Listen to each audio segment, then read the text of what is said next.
Listen to part of a lecture in an environmental science class. Okay, now let's talk about another environmental concern, soil erosion. It's a major problem all around the world. Sometimes erosion damages soil so severely that the land can no longer be cultivated, and it's just abandoned. That happened in a big way right here in the United States.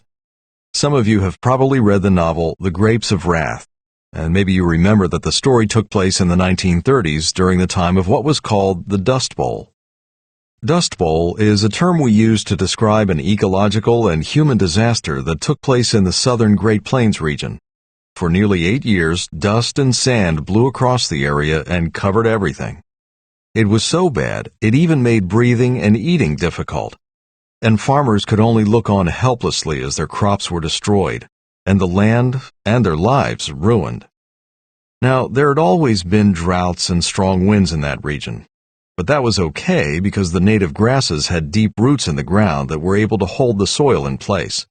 So the wind wasn't able to, erode the soil too badly. This changed, though, between 1900 and 1930.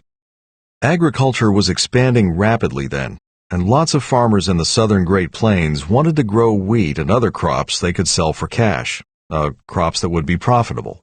So they ripped up much of the grassland to plant these crops like wheat, which don't hold the soil down nearly as well.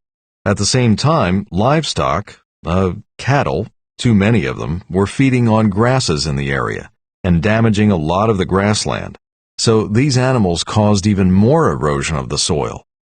It didn't help that many of the actual owners of the land were not living anywhere near the area.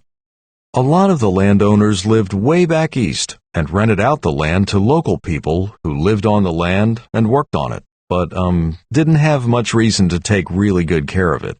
I mean, it wasn't their land, right? The tenant farmers weren't really interested in conserving someone else's soil. Not for the long term, anyway. Also, some thought the land couldn't really be damaged. That the soil was so rich and deep that it didn't matter if the topsoil, the soil on the surface, blew away. They thought they could just plow up more. But they were wrong. Good topsoil takes a long time to form. It can literally take thousands of years to create good topsoil that will grow vegetation, and a very short time to ruin it. So after only a few years of excessive plowing, the land pretty much couldn't be farmed anymore, and people moved on to other places and let the old areas just sit there.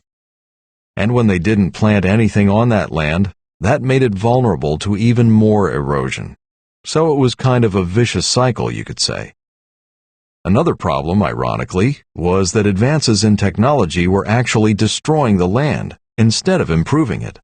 A lot of farmers were using huge new tractors that dug deep into the ground and tore up a lot of the soil. And then, of course, there was the weather. When people look back on the Dust Bowl era, they tend to blame the drought, the lack of rain between 1934 and 1937. We can't ignore the drought. I mean, it was the worst on record at the time and did help bring on this disaster. But without the soil destruction, the drought alone wouldn't have resulted in the devastation we call the Dust Bowl. It was poor farming techniques that made that happen.